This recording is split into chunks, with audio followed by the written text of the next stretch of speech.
Voilà, pile après les 11 coups de 11 heures.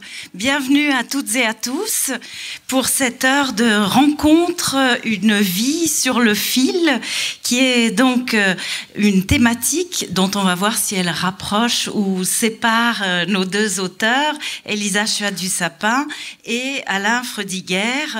Alors, comme toujours dans les thématiques, on a moins le temps d'entrer dans un seul des livres, comme on le fait parfois dans une rencontre en tête-à-tête. Donc, je vous propose d'en résumer un, d'entrer dans l'un, puis dans l'autre, et ensuite de procéder un peu par thème et par mots-clés, si ça vous convient, pour voir en quoi ces livres diffèrent ou, au contraire, se rapprochent l'un de l'autre.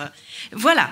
Et puis, bien sûr, on garde un petit quart d'heure de temps pour vos questions, vos envies de prolonger avec les auteurs ici présents la rencontre. Je vais commencer par vous, Elisa Chua-du-Sapin, dont je rappelle, avant d'aborder Vladivostok Circus, que vous avez fait un carton avec Hiver à Sokcho, qui était votre premier roman, prix Valzer entre autres, mais plein d'autres prix suisses et français. Et puis, alors le deuxième, Les billes du Pachinko, a reçu un prix suisse de littérature. Nous voici donc à Vladivostok Circus, qui nous emmène en Sibérie, dans un cirque à Vladivostok, et surtout qui nous fait découvrir une discipline artistique plus ou moins connue, en l'occurrence la barre russe. 5 personnages dans votre roman, à savoir la narratrice Nathalie, fraîchement diplômée d'une école de stylisme, qui est engagée pour faire les costumes de scène d'un trio composé d'Anna, Anton et Nino, 2 porteurs et une acrobate, comme le veut justement cette discipline. Et il y a aussi, 5e personnage, Léo, qui assure la sécurité et toute la logistique pour le trio. Alors, de doute en frustration, d'émerveillement en blessure, l'entraînement va se dérouler en vue d'une grande compétition à Ulan-Ude, que vous nous situerez sur la carte. Mais tout d'abord, quel a été le déclic pour cette histoire ? Bonjour. Le déclic, ça a été 2 événements conjoints. En fait, j'étais en train d'écrire un roman qui se passait à New York et qui n'avait rien à voir avec Vladivostok Circus. Mais en 2018, pendant quelques mois, je suis partie de Porrentruy à Tokyo en train et en bateau. Et c'était la première fois que je traversais la Russie. Et à vitesse humaine, déjà, donc, en ayant le temps de vraiment m'imprégner du vécu. Et à Moscou, j'ai fait la rencontre par hasard de Johnny Gasser, qui est le fils aîné de la famille Gasser du cirque Starlight, qui est basé à Porrentruy, en fait, où je vis principalement. Et je ne savais pas du tout à ce moment-là. Donc je le connaissais de nom, de réputation, mais je ne savais pas vraiment ce qu'il faisait. Et j'ai appris qu'il était champion du monde de barre russe. Et à ce moment-là, il travaillait à répéter justement le numéro qui lui a valu d'ailleurs quelques mois plus tard le clown d'argent au festival de Monte-Carlo, qui est un peu les Jeux Olympiques du cirque. Donc il était avec son trio, et en parlant avec eux, j'ai été très marquée par le fait que ce sont 3 personnes qui, depuis plus de 20 ans, travaillent ensemble pour finalement pour sauter sur une barre, en fait, et faire des sauts périlleux. Et je me suis dit, mais pourquoi on fait ça? Pourquoi on prend autant de risques? C'est une des disciplines du cirque les plus dangereuses. Enfin, du cirque, mais en même temps, ça se rapproche aussi de l'athlétisme. La frontière entre cirque et sport, c'est aussi très, très ténu. Et ce qui m'a interpellée, c'était le lien qu'ils avaient entre eux, parce qu'ils sont ni de la même famille, ni amis forcément, ils n'ont pas de lien amoureux, ils ne parlent pas forcément la même langue non plus, et en fait ils se réunissent pour un acte qui nécessite une confiance absolue, d'une part entre les porteurs, et ça met des années en fait avant d'en arriver là, même pour des professionnels comme eux, avec une communication qui doit être la plus fine possible, puisque la vie de la 3e personne est entre leurs épaules finalement, puisqu'ils portent la barre. Et pareil pour l'acrobate, en fait, il doit s'en remettre à 300% au porteur, ne serait-ce que pour ne pas garder son équilibre, justement. Et c'est ça qui est fou, c'est qu'en fait, sur une barre russe, on doit complètement lâcher l'idée de soi-même s'équilibrer. Parce que là, par contre, ça devient mortellement dangereux, puisque les porteurs ne peuvent pas assurer leur travail de balancier.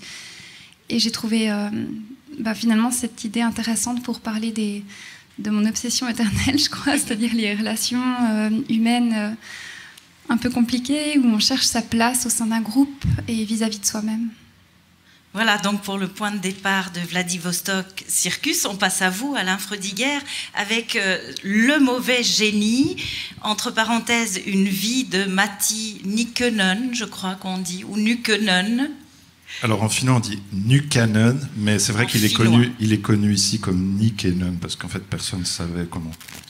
Disons Nykänen pour respecter la prononciation.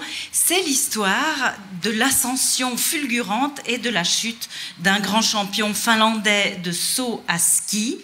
Et je voudrais préciser, avant d'entrer dans le parcours de ce personnage, qu'avant ce livre, vous en avez publié 8, sans parler en plus des ouvrages collectifs, dont le dernier, Liquéfaction, décrit l'anticipation sur une anticipation d'une société en perte de repères.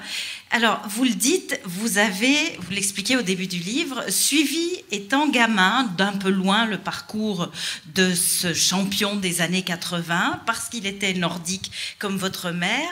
Mais est-ce que ce qui vous plaisait à l'idée d'en faire un livre, c'était le mythe d'Icare auquel il fait irrésistiblement penser? Alors, effectivement, est-ce que vous m'entendez? Oui.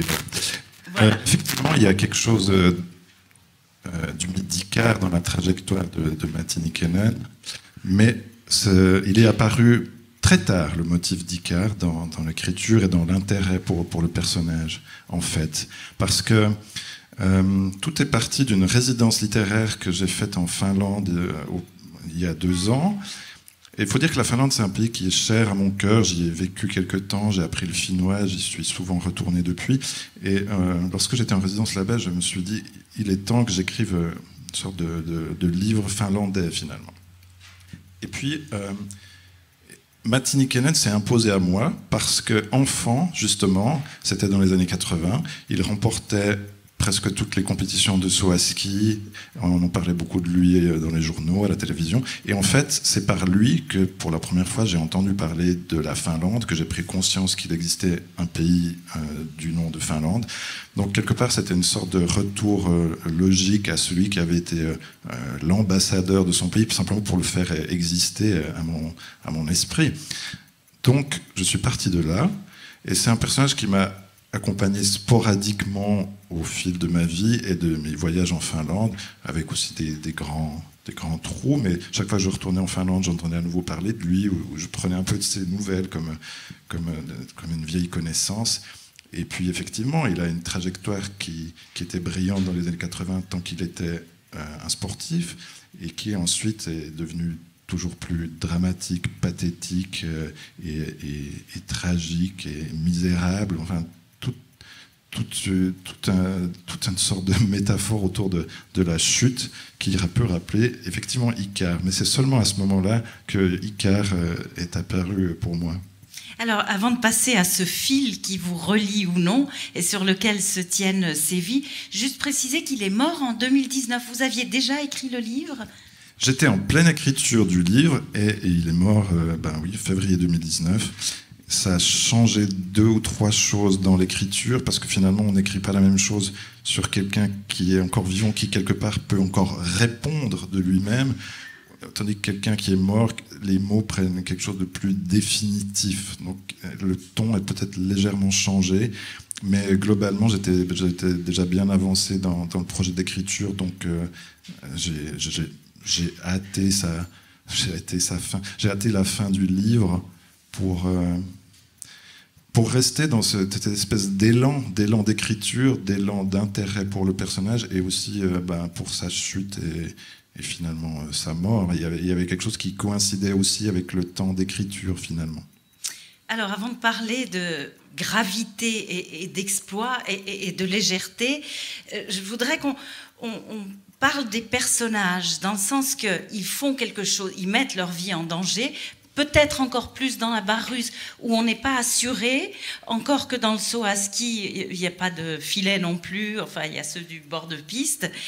Mais au fond, vos personnages, ils éprouvent la peur. En tout cas, la Anna de votre livre, Elisa, elle a peur parce qu'elle s'est blessée, parce qu'elle est censée faire une prouesse extraordinaire. C'est 4 triples sauts périlleux, c'est bien ça, hein, que vous expliquez.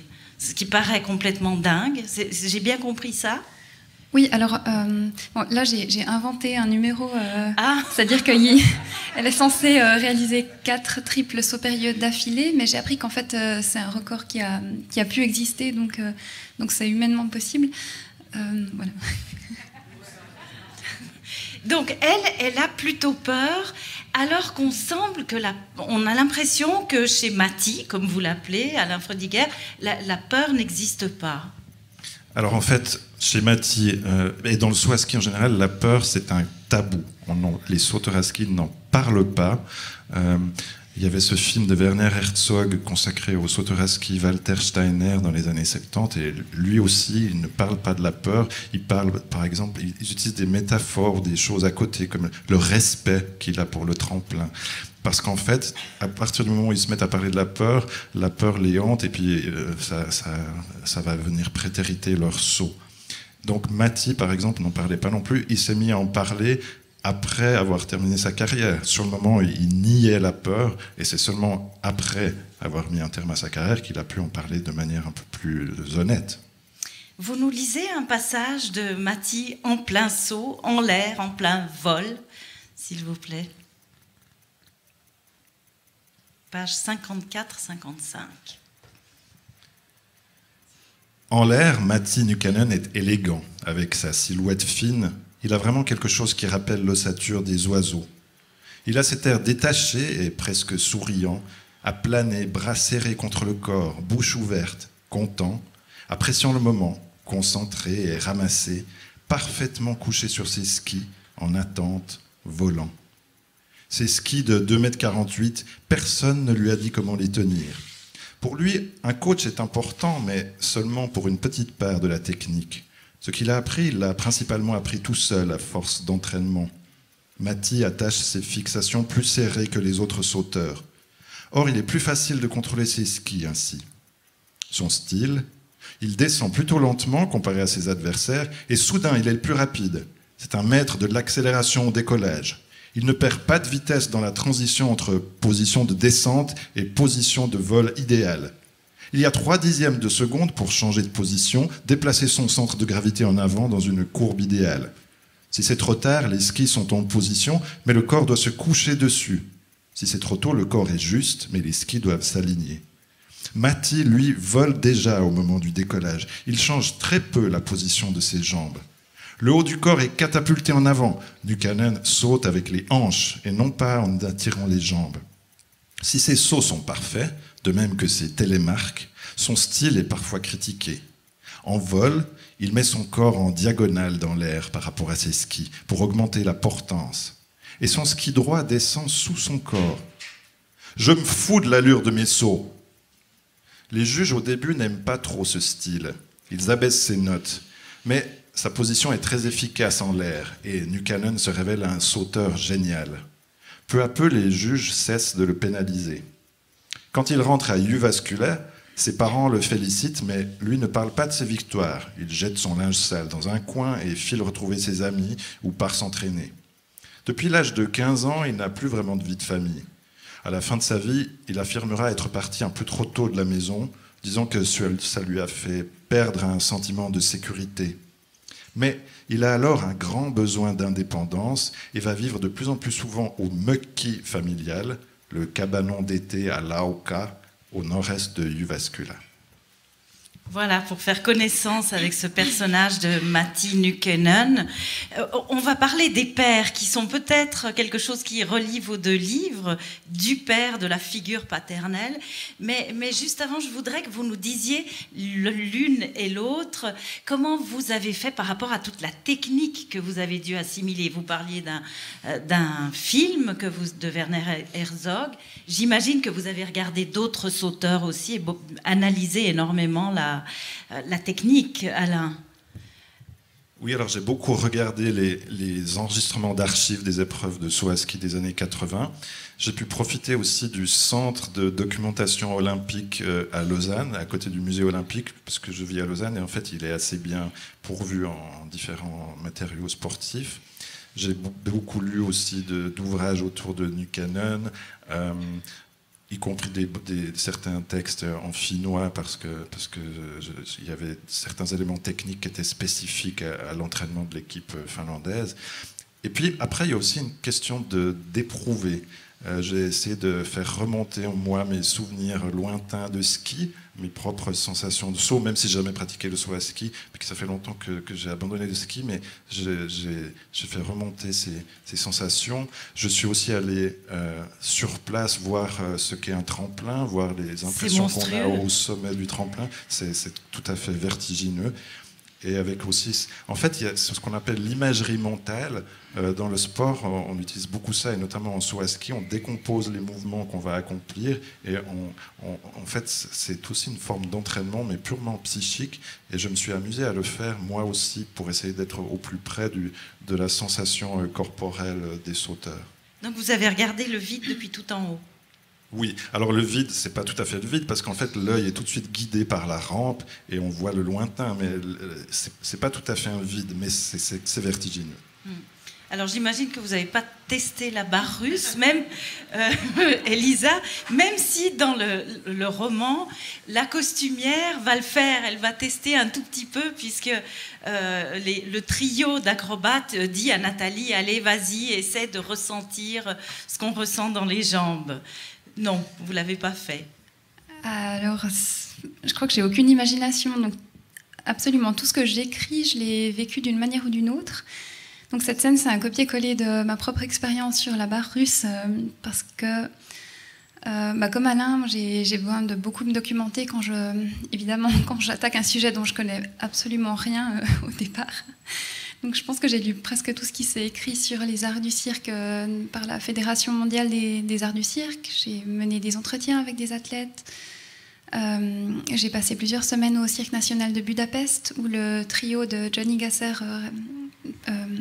jouait 3 fois par jour le spectacle d'été. Et c'est là que, vraiment, en m'immergeant dans le monde du cirque, en travaillant avec eux, alors, je précise juste que je suis montée sur la barre, mais j'ai rien fait d'autre que d'essayer de comprendre cette histoire de lâcher prise. Et c'est là que, en fait, ça faisait déjà un peu plus de 6 mois que j'écrivais sur le roman, mais justement, je sentais que physiquement, j'avais vraiment besoin d'éprouver la sensation, sans quoi il fallait que j'arrête d'écrire sur ce sujet-là. Et ce qui m'a bouleversée et qui a pu donner l'impulsion pour la fin du roman, qui, après cette expérience, a encore beaucoup changé d'ailleurs, c'était cette conscience que tout d'un coup, il y a un truc qui se passe quand on arrive à donner cette confiance et à oublier qu'on doit soi-même s'équilibrer pour simplement rester debout. C'est un peu comme quand on apprend à faire du vélo. Quand on a compris cette histoire d'équilibre sur le vélo, on ne peut plus désapprendre, en fait. Et tout d'un coup, c'est vraiment jouissif. J'avais envie d'être tout le temps sur cette barre et tout, parce que il me balançait comme ça, de manière presque perpendiculaire, et on ne peut pas tomber, c'est impossible. Donc il y a quelque chose de complètement fou. Et c'est vrai que si on ne l'a pas vécu soi-même, on ne peut pas vraiment comprendre la sensation et ce que ça représente. Alors il y a plus que la sensation, il y a la description de l'engin, de la barre, que vous pouvez peut-être nous lire à la page 94-95, s'il vous plaît. Une barre qui pose problème dans le roman, à peu de semaines de la fameuse compétition. Peut-être juste pour situer dans le contexte, ce qui est particulier aussi dans cette discipline, c'est que chaque trio, il n'y en a pas beaucoup, il y en a à peine une quinzaine au monde, chacun créé sa barre avec... c'est vraiment du bricolage en fait. À la base, c'est 3 perches de saut en hauteur, collées les unes contre les autres, mais avec des matériaux qui changent d'un groupe à l'autre. Et chacun teste vraiment ce qui convient le mieux, parce que tout dépend du poids de l'acrobate, de la taille des porteurs. Et en fait, ils avancent vraiment à tâtons, sans aucune... Il n'y a pas de science qui parle de ça, ni d'enseignement. Enfin voilà, c'est complètement personnalisé. Et c'est vrai que ça, c'est aussi quelque chose qui m'avait marqué quand je parlais avec eux, parce que je leur disais, mais quand vous testez un nouveau matériau, comment ça se passe? Parce que ça pourrait vraiment changer l'impact. Et puis ils me disent, bah oui, effectivement. Mais et là, l'acrobate m'avait dit que c'était une question qu'il avait posée à son entraîneur depuis tout petit, en disant, mais comment ça se passe si une fois je tombe? Et puis il lui avait simplement dit, bah en fait, tu tombes pas. Donc voilà.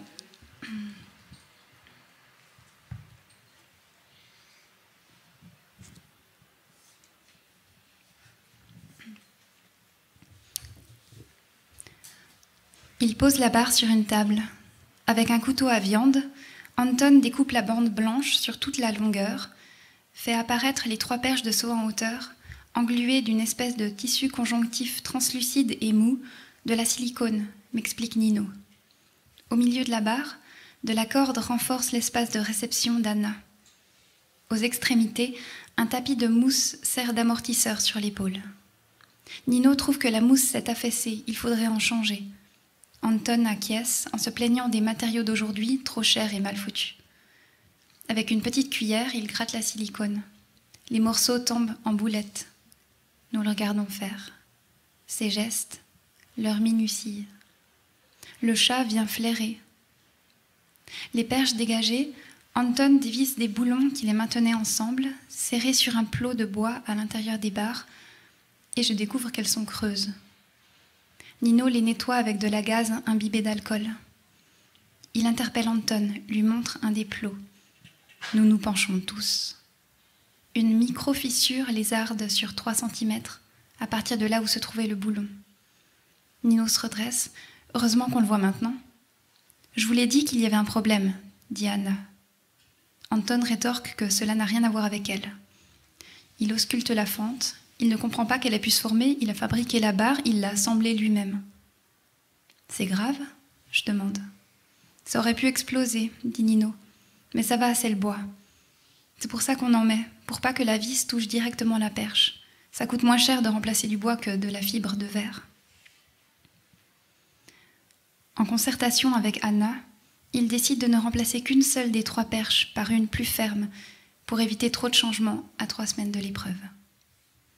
Voilà, donc pour l'aspect technique très approfondi par les 2 auteurs ici présents. En cherchant au fond ce qui vous reliait ou vous différenciait, je me disais qu'il y a une approche différente du vieillissement chez les 2, d'autant qu'on sait que la carrière des acrobates et des sportifs est de courte durée. Une approche différente, et puis il y a aussi une notion commune qui est les blessures. Sauf que j'ai envie de dire que Nukenon, il est plus blessé à l'intérieur qu'à l'extérieur, alors que vos personnages, Elisa, auraient plus des manifestations physiques sur le corps. Ces blessures, en fait, ce type, il a fait toute sa carrière sans s'amocher vraiment. Alors, comme tout sauteur à ski, il a fait des chutes, en fait, parce qu'il s'est tellement entraîné et il a eu en fait beaucoup de blessures, parce qu'il s'entraînait 2 fois plus que les autres sauteurs. Il était très assidu aux entraînements, il faisait un nombre de sauts incroyable chaque année. Et c'est aussi pour ça que finalement, il a mis un terme à sa carrière plus rapidement que d'autres sauteurs à ski. Sa carrière, elle a duré quelque chose comme 10 ans. C'est déjà ça, mais ses contemporains, ils ont encore continué jusqu'aux 5 ou 6 ou 7 ans plus tard. Donc lui, à force de faire tant de sauts, au bout d'un moment, ses ligaments, ses genoux n'en pouvaient plus. Il prenait aussi des antidouleurs et toutes sortes de médications en fait, pour tenir le coup. Donc oui, il a été blessé, mais il n'a pas fait de ces chutes spectaculaires qu'on peut d'ailleurs voir dans le film de Werner Herzog ou qui ont encore lieu de temps à autre, même si en fait le saut à ski est devenu un sport beaucoup plus sûr que ce qu'il était dans les années 70 ou 80. Alors, ce qu'on découvre à travers ce personnage, c'est que c'est un flambeur, un noceur qui ne s'économise pas, qui fume, qui boit, qui fait rien comme il faudrait pour rester au niveau où il est. Et j'ai envie de dire pareil pour Anna, Elisa, parce que Anna, c'est l'acrobate. J'imagine qu'elle doit avoir gardé un certain poids, une certaine forme, et dès qu'elle a une minute où qu'elle est contrariée, elle s'empiffre. Enfin, moi, j'ai ressenti qu'elle avait ce goût pour les gâteaux qu'elle va dévorer. Et je me disais, là non plus, il n'y a pas vraiment de discipline. Vous ne l'avez pas ressenti comme ça? Vous avez le droit. Oui et non. Je crois qu'il y a quelque chose d'un peu universel où quand on est stressé, on est quand même plus volontiers attiré par... la nourriture, c'est quelque chose quand même qui réconforte. Mais ça, c'était simplement une amie acrobate qui m'a dit qu'elle faisait... Enfin, que des fois, c'était pas évident à gérer ce genre de choses parce que il faut vraiment avoir la maîtrise de son corps à chaque instant. Et parfois, on doit vraiment se faire violence vis-à-vis de soi-même et de ses instincts pour pouvoir être au top tout le temps. Et elle était avant championne du monde de trampoline. Et puis, justement, elle a arrêté en fait, la compétition d'athlétisme, de sport, parce que d'une part, elle trouvait que ça devenait trop violent, en fait, ces injonctions qui détruisaient le corps, et pour se tourner vers le cirque où elle pouvait être plus dans bien sûr toujours dans la recherche de la performance, mais avant tout d'une forme de narration par le corps. Et du coup là je parle pas du tout du trio de Johnny Gasser où ils sont vraiment dans la compétition, donc là c'était un peu une autre approche. Oui. Et je pense que ça m'a touchée parce que dans mon travail en général, j'essaye toujours, je crois, de m'intéresser plus aux manifestations du corps, des éléments en fait sensoriels qui m'entourent. Enfin, je parle en jeu puisque j'écris à travers ce que je ressens personnellement, plus que par l'intellect ou le domaine des idées. Et c'est peut-être pour ça que j'ai été très marquée par l'observation assez intensive finalement du corps de ces acrobates qui portent vraiment les stigmates de leur travail, et je trouvais que ça pouvait raconter peut-être plus au fond quand même de leurs blessures intérieures, parce qu'en fait autant Anna que par exemple Anton en portent des très violentes, enfin je ne vais pas trop dévoiler, mais qui restent justement en sourdine et qui tend en fait les relations en creux entre ces personnages. Et puis comme ils ne parlent pas vraiment la même langue, en tout cas pas avec la narratrice qui ne parle pas le russe, c'est des choses auxquelles on a accès que finalement en surface ou par bribes, mais qui apparaissent peut-être de façon d'autant plus violente quand on se rend compte que malgré les tensions qu'il peut y avoir entre les êtres humains, on doit justement être le plus soudés possible pour ce fameux numéro qu'ils sont en train de préparer. Et ça nous amène à un autre mot-clé qui vous relie, c'est le père. Peut-être moins intensément chez vous, Alain Frödiger, mais quand même... Vous dites quelque part qu'il avait des choses à prouver à son père ou qu'il n'était pas compris par son père. Et ailleurs, vous dites que c'était un éternel gamin, Matti Nykänen. Vous pouvez développer ça? Oui, alors, disons que selon la légende, c'est son père qui l'aurait encouragé une fois en lui lançant un défi. Est-ce que tu oserais sauter de ce tremplin? Et Matti aurait dit oui, bien sûr, et il aurait commencé le saut à ski enfant. Donc il y a quelque chose de vouloir prouver quelque chose à son père, effectivement, mais dans sa constellation familiale, le père, c'est plutôt celui qui est bienveillant, qui est celui qui autorise, tandis que sa mère avait plutôt le rôle de celle qui interdit. Donc c'est pas, je pense pas que toute sa vie il a eu comme ça ce besoin de prouver un père, tuer le père. Je pense pas que c'était ça.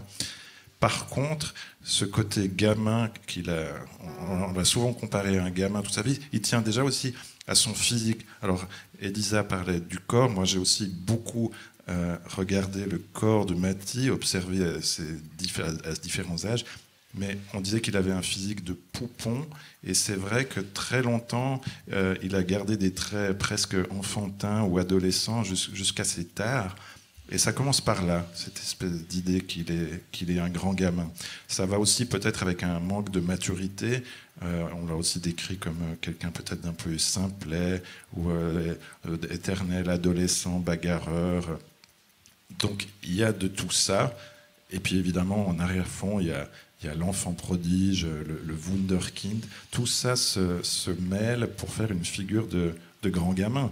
Et quelque part, au vu du parcours de sa vie, on peut effectivement se demander s'il est devenu vraiment mature à un moment ou à un autre. En tout cas, il a peut-être comme certains fruits, il a vieilli et peut-être un peu pourri avant de maturer. Enfin, on peut aussi faire des métaphores finalement fruitières autour de ce corps. Quand on voit son visage tout bouffi à la fin de sa vie, c'est aussi ça qui vient à l'esprit. Le père, pour deux de vos personnages, les deux personnages féminins, en fait, la costumière et l'acrobate, Elisa, il est absent, ou en tout cas, il n'est pas simple à situer dans la famille. Et je ne veux pas en dire trop non plus, parce qu'il faut laisser au lecteur l'occasion de découvrir ce qu'il y a dans le livre, mais c'est vrai qu'on apprend que Nathalie a vécu à Vladivostok avec ce père, et que c'est pas une relation rompue, mais c'est une relation intermittente, on pourrait dire. J'en ai déjà trop dit? Non, je crois pas. Et en fait, c'est une question qui me touche, parce que au départ, je crois que j'avais envie d'écrire un livre sur une fille et son père. Dans mon tout premier roman, le père est littéralement mort, donc il n'existe plus. Dans le deuxième, il est là, mais à l'autre bout du monde, et vraiment en creux. Et je me disais que je me rapproche comme ça, petit à petit, de certaines thématiques de livre en livre. Et puis, en fait, j'avais commencé à écrire cette histoire avec vraiment ces deux personnages. Et puis, petit à petit, à chaque fois que je commence un texte, j'ai une envie très précise. Et en fin de compte, je me débat contre elle jusqu'au bout, parce que je me rends compte que j'arrive jamais à vraiment faire ce que je veux. Et ça me tire vers quelque chose d'autre. Et là, je me rendais compte que j'arrivais de nouveau pas à aborder la figure du père de manière frontale, en fait, en tant que personnage présent. Et du coup, j'ai gardé l'idée d'une forme épistolaire, en fait, qui me permet une distance et en même temps une proximité, puisque c'est une adresse claire. C'est ça, la fille écrit à son père. Et ce qui permet aussi d'amener la notion de la temporalité de l'autre, du récit principal, en fait, qui finalement n'est... Enfin, ouais, je vais peut-être pas en dire trop pour ceux qui veulent le lire, mais tout ça pour dire que, en fait, tout ce qui a guidé l'écriture de ce roman, avant toute chose, c'était l'envie de parler du rapport d'une fille et de son père. En fin de compte, c'est l'élément le plus peut-être anecdotique, mais pour moi, c'était le plus important. Moi, j'adore cette idée que les personnages vous poussent ailleurs que là où vous aviez décidé, comme si c'était eux qui maîtrisaient le jeu. Et ça, c'est pas possible pour vous, Alain Freudiger, puisque lui, vous avez fait avec un personnage vivant et mort dernièrement. Donc, vous aviez comme une responsabilité d'exactitude par rapport à lui? Oui, mais pas entièrement, parce que je me suis autorisé de la fiction à certains moments. D'autres fois, c'est plus documentaire. Et puis, cette relation entre personnages qui peut peut-être moins avoir lieu dans le cas d'un personnage réel, j'ai pu en jouer dans mon rapport à Matti Nykänen, en fait, avec cette espèce d'aller-retour entre différentes temporalités également, comme Elisa parlait, c'est une question importante des temporalités différentes, entre les souvenirs d'enfance que j'en avais, entre les voyages en Finlande que j'ai fait un peu plus tard, où je prenais des nouvelles de cette ancienne idole sportive, et puis le moi qui était en train d'écrire ce livre. Et il y a aussi un jeu de va-et-vient et de perception différente du personnage, qui quelque part a une forme de relation avec lui. Et là, j'ai pu jouer avec ça comme on peut le faire entre plusieurs personnages dans un roman de fiction. Oui, pardon. Juste pour réagir, j'avais trouvé très beau le passage, ou plus ou moins au début, en fait, dans le texte de Alain, il y a un moment où tu racontes que tu avais l'impression de très bien connaître ce personnage, et puis tout d'un coup, tu as découvert la vraie prononciation de son nom, et en ayant l'impression que du coup, c'était quelqu'un d'autre. Et ça, je trouve que c'est quelque chose qui était fort, en fait, comme déclencheur aussi dans l'écriture aussi. Oui, c'est vrai que justement, parce qu'on a parlé de la prononciation de Nukanen au départ, effectivement, c'est comme tout à coup découvrir qu'en fait, le personnage est autre, où on a une facette légèrement différente, comme toujours, mais ça passe par le nom et l'acte de nomination, effectivement. Est-ce que vous pourriez lire un autre extrait où justement on voit ces changements de temporalité, qui est à la page 89, s'il vous plaît? Oui, d'ailleurs, il est aussi question de nomination, ça tombe bien. Juin 1996, jour de la Saint-Jean. Alors que je suis assis sur la terrasse du buffet de la gare de Jyväskylä, un magnifique bâtiment en bois type Art Nouveau, dans l'attente d'un train pour Joensuu, je vois passer Matti Nykänen avec une nouvelle femme, cheveux courts, teint en roux, à la fois blotti et décidé. Mais j'attends une amie qui doit arriver de Tampere pour me rejoindre et perd de vue Matti. Matti, à cette époque, en a assez de cette célébrité délétère, de faire des excès, de capitaliser sur sa gloire d'ancien sauteur, de vivre une vie rock'n'roll et de faire 200 concerts par an. Il aspire à se ranger, à se calmer. À 33 ans, il se sent désormais mûr. Il a rencontré Sari Panala, gérante de restaurant, et l'épouse très peu de temps après. Sa mère, Vienno, s'imagine ce troisième mariage comme particulièrement lumineux. Assise en arrière, lunettes et colliers perlés, cheveux en permanente, Vienno a vraiment l'air d'une grand-mère désormais, rides et cou plissés. Matti est au fond quelqu'un de casanier. Il aime participer aux travaux domestiques. Il est très à cheval sur la propreté, lave sa voiture plusieurs fois par jour. Dans leur nouvelle maison, il y a des coussins soyeux, une cheminée, des boiseries, des éventails japonais. Une image du bonheur et du confort familial. Matti décide aussi de prendre le nom de famille de Sari, un peu pour marquer son soutien à l'égalité des sexes, tout comme il n'a jamais vu aucun problème à ce que des femmes fassent du saut à ski, à une époque où c'était pourtant largement considéré comme incongru, et beaucoup pour effacer ce personnage et ce costume de Matti Nykänen. Il veut déposer son fardeau et le faire disparaître. Exit donc Matti Nykänen et introit Matti Panala. Voilà, alors le scoop, parce qu'on n'en a pas parlé jusqu'à présent, c'est qu'il est devenu brièvement une star de la chanson. Ça, il faut que vous le racontiez, Alain. Oui, parce que quand il met un terme à sa carrière sportive, il a besoin de rebondir. Il n'a pas appris de métier, évidemment, parce qu'il a quitté l'école très tôt. Il n'a pas fait d'études non plus, pas très poussées. En tout cas, il les a arrêtées très vite. Donc, il ne sait pas trop quoi faire. Et comme il a ce besoin d'être au centre de l'attention, de garder l'attention sur lui, il se lance dans la chanson, dans le rock. Mais en fait, il n'a absolument pas de voix et c'est pathétique. Mais étant donné qu'il est tellement populaire et tellement connu dans son pays, son premier disque se vend extrêmement bien, il enchaîne les concerts, les gens viennent le voir par intérêt, par curiosité pour la bête, pour aussi un peu se moquer de lui ou parce qu'ils l'aiment réellement. Toujours est-il que ça marche très fort au début, et puis petit à petit les gens se lassent parce que musicalement il n'y a aucun intérêt. Donc ces disques suivants se cassent la figure et Matti avec parce qu'il se met à boire toujours plus. Donc ça devient très difficile. Un autre mot-clé qui relie ces deux livres, c'est peut-être le froid et la neige. Et là, on va faire avec un extrait que vous nous lirez, Elisa, un petit retour sur la notion du père, puisque c'est à Vladivostok qu'elle a vécu avec lui, et vous en parlez dans l'extrait, page 118-119. Oui. Du coup, le père que j'ai imaginé pour Nathalie, c'est un astrophysicien qui travaille sur la propulsion ionique, qui est en fait le fait de faire voler un objet sans électricité, à travers c'est un peu technique, mais la polarisation des ions qui font qu'il n'y a pas de carburant, en fait. C'est vraiment un processus électrique qui se passe. Et du coup, il a enseigné à l'université de Vladivostok quand elle était petite. Et j'aimais bien cette idée d'en faire quelqu'un qui est un peu la tête dans les étoiles,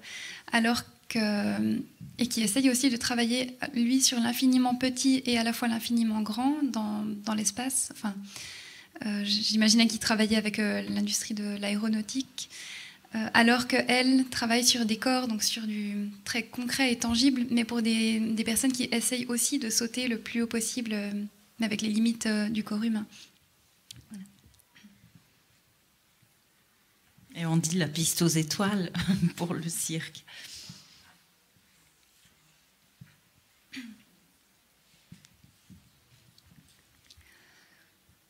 Avant d'aller me coucher, je retourne au réfectoire. Ça sent l'alcool, le désinfectant. Je me sens ivre, même si je n'ai pas tant bu. Je fais bouillir de l'eau.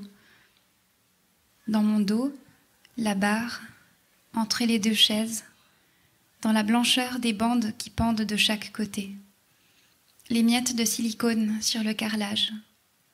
Je me retiens de nettoyer. Je pense à ce que m'a dit Anna, que j'en fais trop. Je le sais. Je pense à mon père. Je ne l'ai pas vu depuis 2 ans.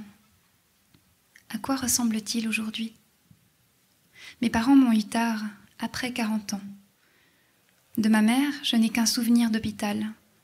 Une couverture très blanche et rêche. Un sol carrelé de verre, comme ici.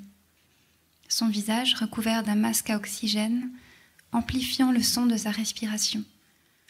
On dirait qu'elle fait respirer la chambre. Les fenêtres restent closes. L'air stagne et se densifie. Un liquide relié à une poche en plastique goutte dans son corps. L'aiguille plantée dans sa main la nourrit. Les derniers jours, mon père et moi dormons dans sa chambre dans des lits d'appoint.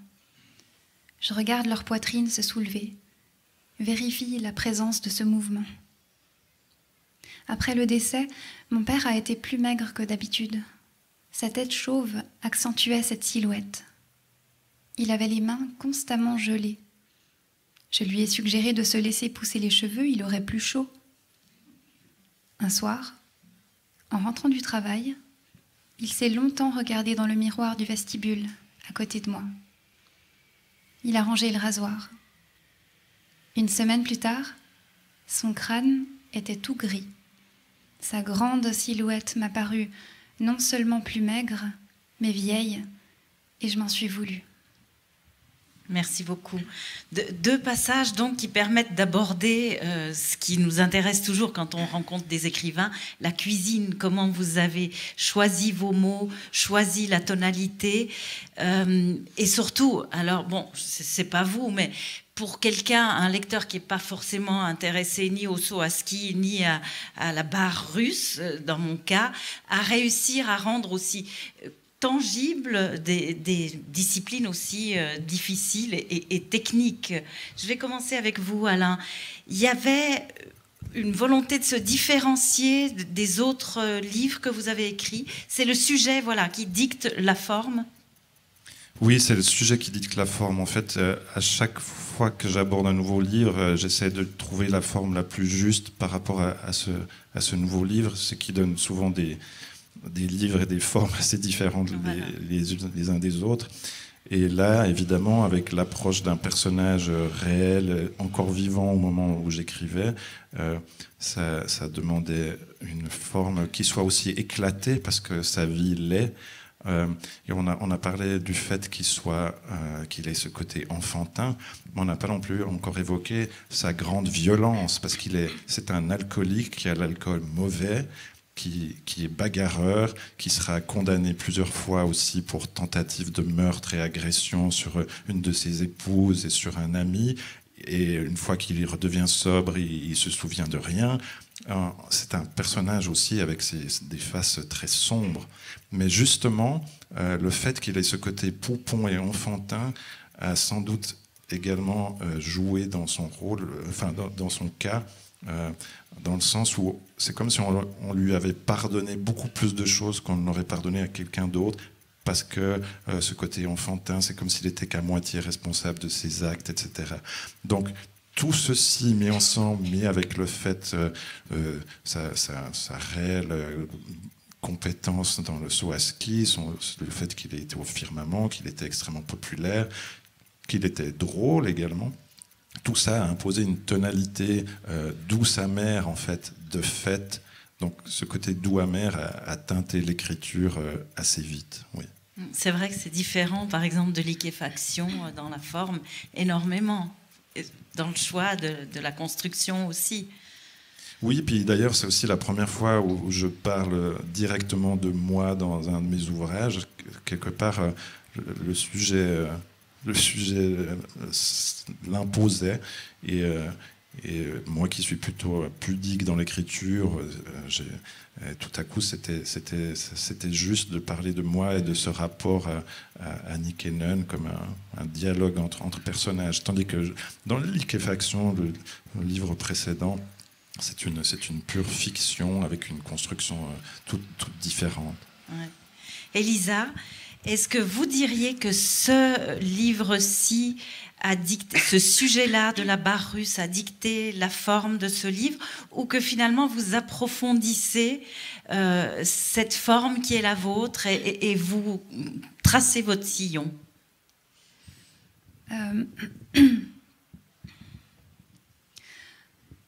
En fait, j'ai beaucoup de mal à avoir une conscience de ma propre écriture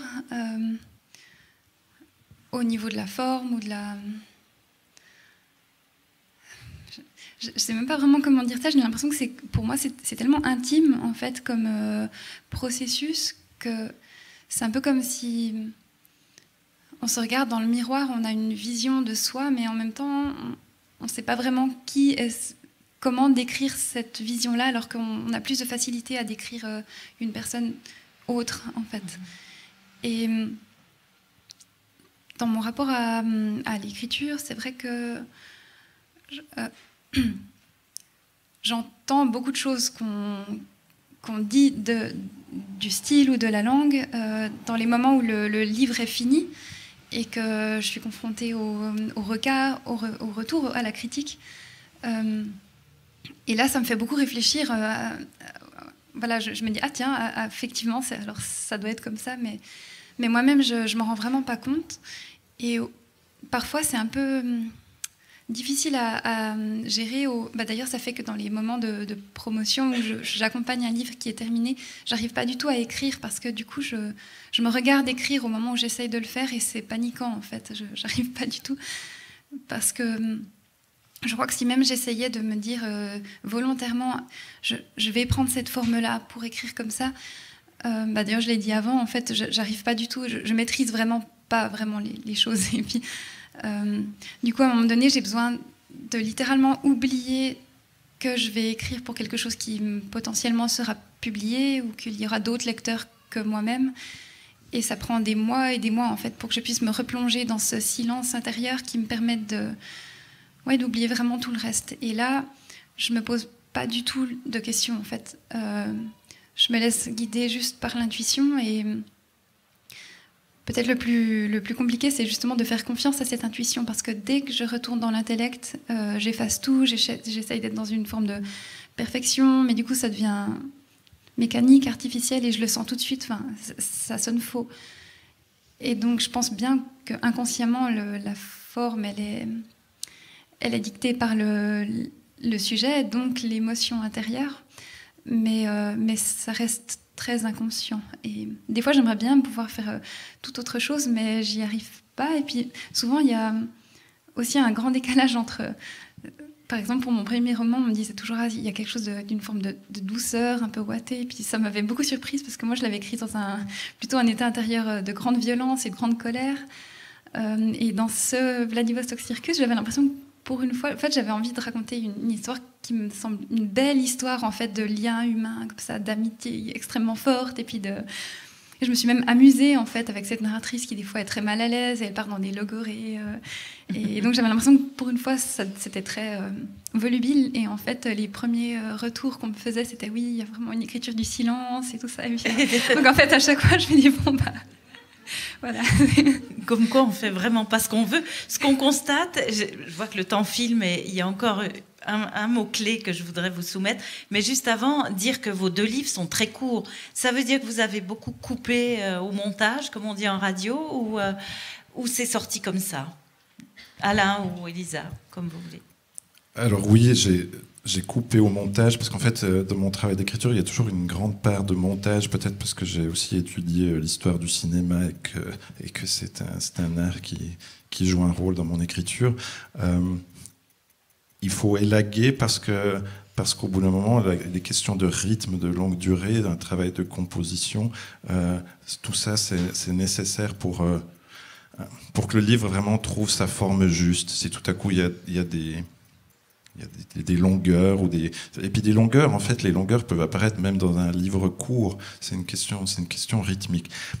Ce livre est plus court que d'autres. C'est aussi parce que quelque part, la forme que j'ai sentie, il avait besoin d'être ramassé comme ça, comme pour pouvoir se déployer, un peu comme le corps avant le saut à ski finalement. Elisa, sur la brièveté. Beaucoup de coupes ou ça sort calibré juste?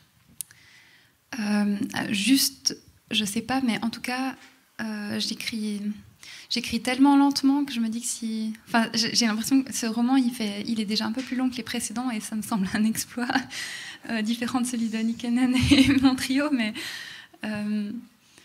j'ai pas du tout une écriture qui vient facilement ou naturellement comme ça avec beaucoup de mots et un élan et plus je retravaille, moins c'est bon. Du coup, je marche. Et je crois que dans mes périodes d'écriture, je fais plus marcher et courir dans la forêt que vraiment écrire. Mais par contre, tout se fait en creux. Et au moment où je me retrouve devant ma feuille ou l'ordinateur,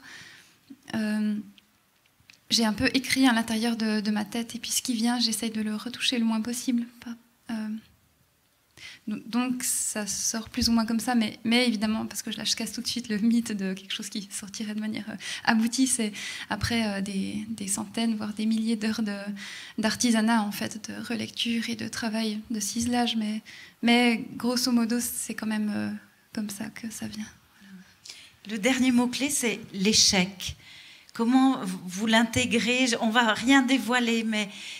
Quelle notion ça représente pour vous dans vos romans respectifs? Elisa? La notion de l'échec. L'échec, oui, parce que voilà, qui dit exploit dit aussi échec. Est-ce que c'est un matériau romanesque? Est-ce qu'il était présent dans le processus de création? Peut-être que je peux faire un parallèle avec la notion de la peur, de l'échec et de la peur. Donc, dans ce roman-là, en l'occurrence, La Chute, en parlant avec à peu près en fait, tous les artistes de cirque, tout le monde m'a dit, en fait, j'ai tout le temps peur. Et bien sûr, j'ai tout le temps peur de l'échec. Enfin, donc là, je rapporte les paroles. Et en même temps, c'est ça qui fait justement que toutes ces personnes avancent. Enfin, c'est peut-être général d'ailleurs, je pense qu'on a tous, toujours d'une manière ou d'une autre, peur. Et en même temps, c'est en les dépassant qu'on avance. Et je crois que là aussi, c'est en lien étroit avec... De façon générale, je crois vraiment que quand j'écris ou les sujets qui m'interpellent, c'est toujours en étroite relation avec...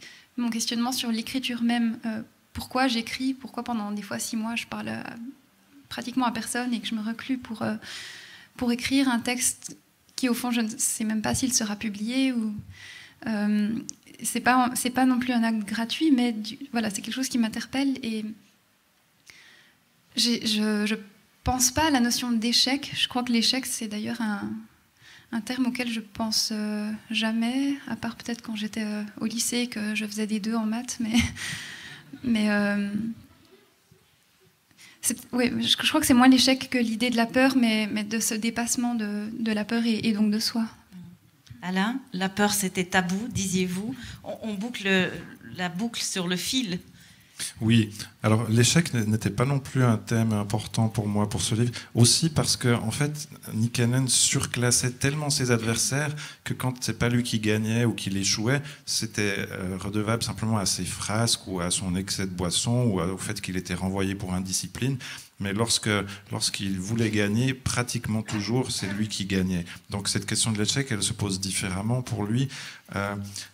C'est plutôt sur qu'est-ce que c'est qu'une vie. C'était plutôt ça aussi le questionnement, la trajectoire, parce qu'il a sa vie de sportif, c'est pour cela qu'il est connu dans le monde entier, ou qu'il l'était en tout cas, mais il a toute cette vie qui vient ensuite, où il est connu surtout en Finlande, et cette vie misérable, tragique, violente, pathétique, mais avec quelques éclats solaires à nouveau également. Et c'est aussi pour ça que j'ai sous-titré le livre « Une vie de Matti Nykänen », parce que je ne prétends pas en faire la biographie, mais c'est un vieux genre littéraire que les vies de saints, la légende dorée. Et ces différents moments de vie, à quel moment on fait une vie complète avec tout ça, à quel moment est-ce que la vie s'arrête, à quel moment est-ce qu'on peut dire qu'une vie est bien menée, une vie juste, une vie remplie, une vie... alors, certains vont même parler, puisque vous parliez d'échec, qu'est-ce que c'est qu'une vie réussie? Et il y a un peu de tout ça dans ce livre, et qui a conditionné sa forme, justement, qui est hybride entre de la fiction, du documentaire, de la technique, des éléments personnels, des dialogues. Voilà, ce sera la conclusion. On quitte au fond les feux de la rampe quand on aborde vos livres. Merci beaucoup, Elisa Chouat-du-Sapin et Alain Frodiguer. Merci.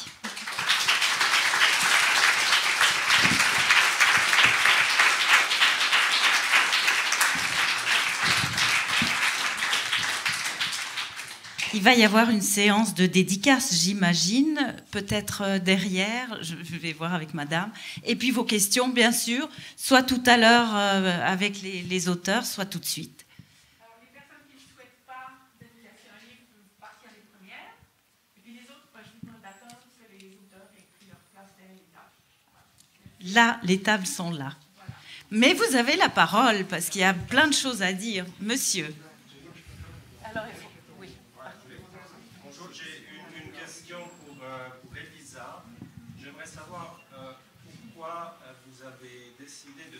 l'histoire à Vladivostok et pas par exemple à Moscou, Saint-Pétersbourg, qui sont des hauts lieux du cirque aussi? Est-ce que c'est parce que vous avez connu ou visité Vladivostok? Parce que, comme vous l'avez dit, vous avez plutôt vu Budapest. Effectivement. D'ailleurs, le cirque que je décris, que j'ai situé à Vladivostok, c'est pratiquement un copier-coller du cirque de Budapest. Mais en Europe de l'Est et en Russie... ce genre de cirques nationaux se ressemblent tous, donc des cirques en dur, en béton, en fait, permanent. J'ai décidé de placer cette histoire à Vladivostok sur le tard. Pendant longtemps, je restais encore accrochée à l'idée de mon autre roman qui se passait à New York. Mais petit à petit, je l'ai déplacé à Vladivostok parce que je crois que... mes lieux sont toujours très importants par rapport aux personnages, comme un écho, en fait, où ils se nourrissent mutuellement. Et j'avais besoin d'un endroit qui soit un peu un bout du monde. Et j'ai passé quelques temps dans cette ville, donc à Vladivostok. Et ce qui m'avait touchée, c'était cette idée que c'est à la fois, pour nous, depuis la Suisse, une ville d'une forme de bout du monde. Et en même temps, ça appartient... à un pays qui est la Russie et qui, moi, m'avait toujours semblé relativement proche, en fait, de moi. Et c'est à la fois en Orient, en Occident. Pour moi, qui suis eurasienne d'origine, ça me touchait, en fait, d'avoir traversé le continent eurasiatique et d'avoir pu voir vraiment au jour le jour les physionomies se transformer petit à petit. Donc, il y a peut-être quelque chose d'intime à ce niveau-là. Mais après, il y a aussi le fait que tout simplement, Vladivostok m'a marqué par son histoire, sa géopolitique, le fait qu'il y ait encore les vestiges de la guerre, ces histoires de sous-marins qu'on n'a pas du tout le droit de photographier. Enfin, il y avait vraiment quelque chose qui à ce niveau-là était fort. C'était aussi prégnant pour moi parce que c'était vraiment la Russie, mais en même temps, il n'y avait que des touristes coréens et japonais. Et puis, c'est une ville portuaire. De façon générale, les villes portuaires me fascinent parce que ce sont des endroits qu'on traverse. Souvent, on n'y est que de passage. C'est à la fois des lieux d'arrivée et de départ vers quelque chose qui reste toujours fascinant. Je crois les océans, enfin, en tout cas pour moi, c'est porteur de beaucoup d'imaginaire. Et puis, ouais, comme c'est vrai que j'ai une famille qui vient à la fois d'un pays qui a une péninsule, ou en France de la Normandie, cette notion du rivage, en fait, séparé par un océan, ça m'interpelle. Donc je crois qu'il y avait un peu de ça, et après, encore une fois, c'était guidé par des émotions qui ne sont pas forcément très claires, en fait. Une autre question, madame. Parlez bien fort, ou alors je vais peut-être répéter votre question.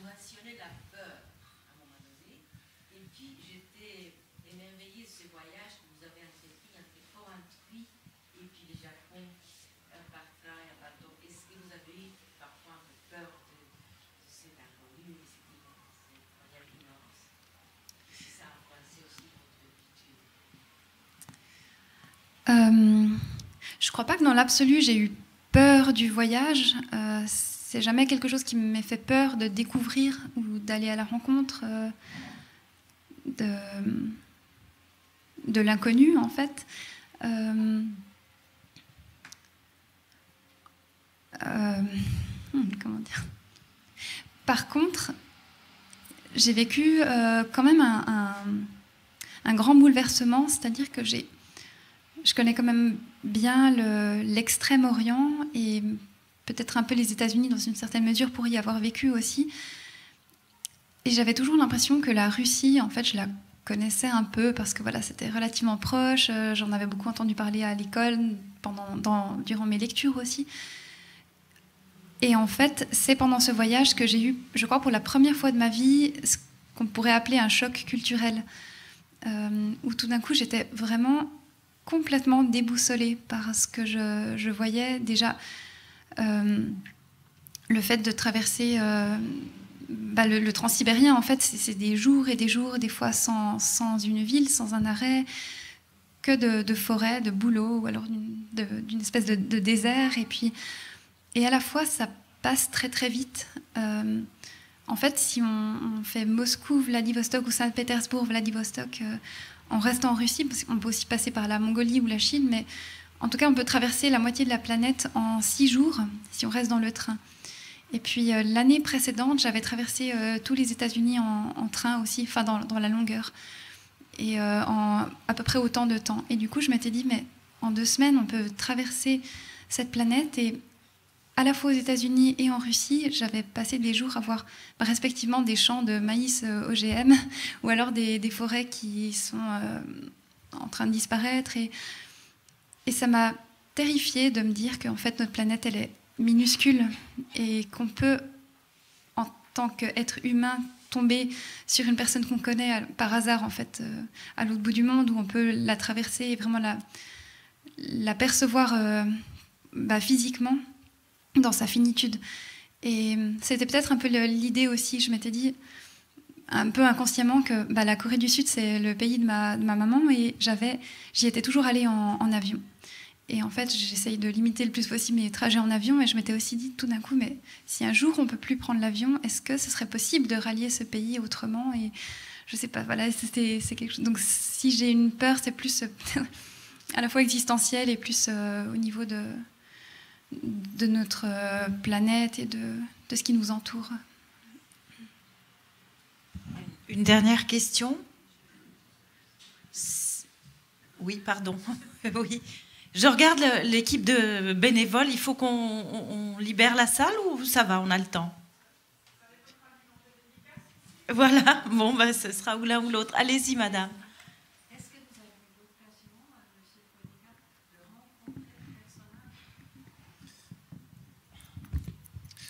Alors, effectivement... Oui, la question, c'est est-ce que vous l'avez rencontré, Matti Nikkanen ? Voilà. Effectivement, la question s'est posée au moment de l'écriture du livre. Je l'ai frôlé à plusieurs reprises. Et au moment de l'écriture du livre, j'ai vu qu'il se relançait dans une tournée de concerts finlandaise. Et je me suis dit que je voulais aller le voir en concert. Aussi pour avoir une impression plus physique, plus presque tactile, même si je ne suis pas allé le toucher, mais de la personne, de qu'est-ce qu'il dégage. Et c'était au début de l'année 2019, je suis allé en plein hiver en Finlande le voir dans un concert de banlieue. Et oui, c'était une expérience assez étonnante dans un petit restaurant qui se remplissait petit à petit de clients. Et tout à coup, il y avait quand même pas mal de monde, même si c'était un petit restaurant de banlieue. Et une espèce d'aura. Les gens étaient fous de lui, se prenaient en selfie avec lui, etc. Et lui chantait avec un... Ce qui m'a frappé aussi, c'est le soin qu'il mettait dans son chant, dans son show. Quand bien même il avait été tellement moqué, quand bien même il ne sait pas chanter, il avait peu de voix, il avait une espèce de souci de bien faire. Et j'avais aussi envie de lui parler. Et après le concert, j'ai attendu un petit moment parce que son manager, je lui avais écrit, j'avais contacté son manager, il m'avait dit que parfois, après le concert, il va à un moment boire un jus, parce qu'il buvait plus que des jus à ce moment-là, au bar. Et donc j'ai attendu un moment pour voir s'il allait faire ça, c'était pas le cas. J'ai frappé à la porte des loges et il était déjà parti, tant que je ne lui ai jamais parlé. Mais après coup, je me suis dit que c'était aussi peut-être une bonne chose de n'avoir fait que le frôler. Et puis en fait, il est mort 1 mois plus tard. Donc tout ça a fait une sorte de lien et de sens par rapport au travail d'écriture également. Et je raconte bien sûr tout ça dans Le Mauvais Génie. Voilà, encore une question ou non? Alors on passe aux dédicaces. Je vous remercie beaucoup. Merci Geneviève.